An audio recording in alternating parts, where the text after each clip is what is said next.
Imagina a seguinte situação: você tem uma audiência e você não pode ir. Então você vai lá e vai no cartório e coloca um procurador para ir no seu lugar. Esse procurador ele tem que fazer o quê? Ele tem que defender seus interesses na audiência ou ele tem que ser contra você?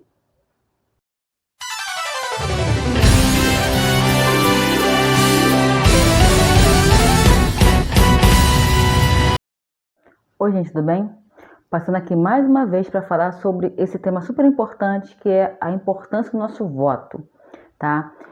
Lembrando que aqui no Brasil, a nossa democracia ela é uma democracia indireta. Você escolhe as pessoas que vão estar lá te representando. Vou explicar direitinho o que é isso. Por exemplo, na Grécia, o berço da democracia, nós tínhamos uma democracia direta, tá? Todos os cidadãos, né, todas aquelas pessoas que eram cidadãos gregos, se reuniam na Ágora e lá decidiam o destino da cidade. Todos os cidadãos. Lembrando que a democracia na Grécia, como eu já falei em vídeos anteriores, era uma democracia muito excludente. Só era cidadão os maiores de 21 anos, os nascidos na cidade e homens, tá? Se não fosse isso, não era cidadão.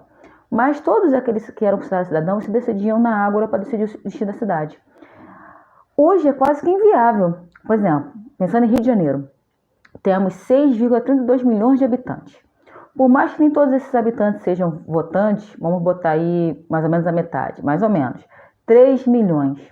3 milhões de pessoas se reunindo para decidir o destino da cidade, ia ficar complicado, né? Às vezes você junta um grupinho de pessoas para decidir o dia do churrasco, você não consegue chegar a um consenso, né?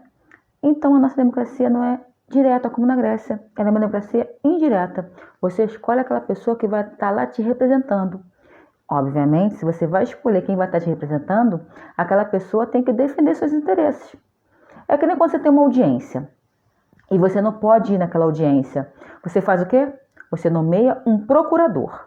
Agora imagina aquele procurador chegando lá e fazendo tudo para te atrapalhar, tudo para te prejudicar. Não, ele vai estar te representando bem? Não, não vai estar te representando bem.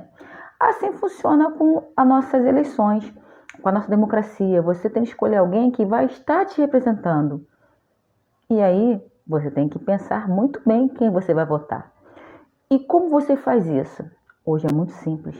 Você vai lá no Google, pesquisa, vai lá e escreve lá, Joãozinho das Couves. Vê qual a proposta de governo do Joãozinho das Couves. Você tem que fazer essa pesquisa, ver como ele votou, como ele foi em outros mandatos, se ele teve um outro mandato executivo, se ele teve um outro mandato legislativo, se ele faltou nesse mandato, se ele foi alguém ativo. Pesquisa como ele foi anteriormente. Não vota no Joãozinho das Couves sem pesquisar no camarada, não faça isso. Fazendo isso, você vai ter como saber se ele fez o dever de casa, né, na outra vez que teve aquele cargo. Segunda coisa importante é pesquisar também o plano de governo. Todo candidato tem que ter um plano de governo. Vai lá, Joãozinho das Couves, plano de governo. Se o plano de governo do Joãozinho das Couves está indo contra você, você vai votar nele? Claro que não. Desculpa, gente, mas tem candidato lá que no plano de governo ele fala com todas as letras, vou te prejudicar. E sabe o que a pessoa faz? Vai lá e vota na pessoa. Por que ela faz isso? Porque ela não pesquisou, ela não leu lá o plano de governo do camarada, não leu o que ele estava dizendo que ia te prejudicar. Percebe? Você tem que ler o plano de governo, ver qual a proposta dele para a educação, para a saúde, para o saneamento básico. Vou dar um exemplo. Eu defendo uma educação pública de qualidade. Eu não posso votar num camarada que quer, por exemplo, privatizar a escola pública. Vai contra aquilo que eu acredito, vai contra aquilo que eu quero. Percebe? Eu sou funcionária pública. Eu não posso votar em alguém que ataca o funcionalismo público. É assim que funciona. Então, quando você for eleger alguém que vai ser teu procurador, você tem que votar em alguém que vai representar os seus interesses. Não pode ser contra você. Outra coisa importante, cuidado com as fake news, tá? Vai começar a rolar nos grupos da família, no grupo do WhatsApp, aquelas notícias falaciosas sobre o candidato. O que você tem que fazer? Vai no Google de novo, ó. Viva o Google, né? Pesquisa se aquilo ali é fato ou é fake. Tem vários sites que fazem esse serviço, como por exemplo boatos.org. Pesquisa. Sabe a tia Maricota? A tia Maricota, o dedo dela coça, ela recebe uma notícia, que legal, acho que eu vou passar isso para todo mundo. E clica lá no enviar e envia para todo mundo. Nem verifica se aquilo é verdade. Se você perguntar para tia Maricota, quem te mandou isso, tia Maricota? Onde a senhora leu isso, tia Maricota? Ah, foi o Toninho da padaria. O Toninho da padaria me mandou essa notícia. Se você perguntar para o Toninho da padaria vai falar que foi o Zezinho do açougue. Percebe? A pessoa nem sabe de onde vem aquela notícia. Simplesmente passa. Então, vamos lá, relembrando as dicas.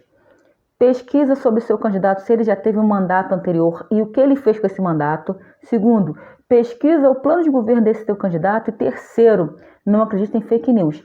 Vai verificar se aquilo é fato ou é fake. Feito isso, você pode escolher o seu candidato.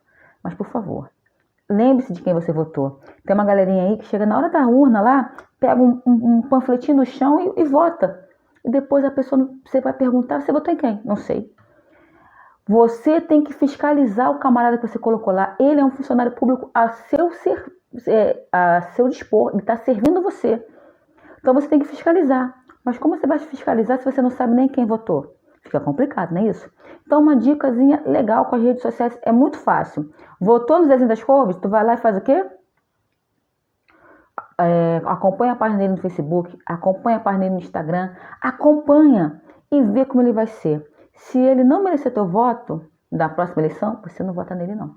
Se ele não fizer aquilo que ele prometeu, você não vota nele não, tá? Essas são minhas dicas e dia 15 de novembro, por favor, não abra mão do seu direito de voto. Vá lá, porque se você não escolher, outros escolherão por você. E muitas pessoas escolhem consciente. Muitas pessoas colocam determinadas pessoas para fazer coisas ruins consciente, porque aquelas coisas ruins são para um grupo de pessoas. Ele faz coisas boas para um grupo bem restrito de pessoas, tá? Pense bem antes de abrir mão do seu direito de voto. E dia 15 de novembro, vote consciente. Um grande abraço e até o próximo vídeo.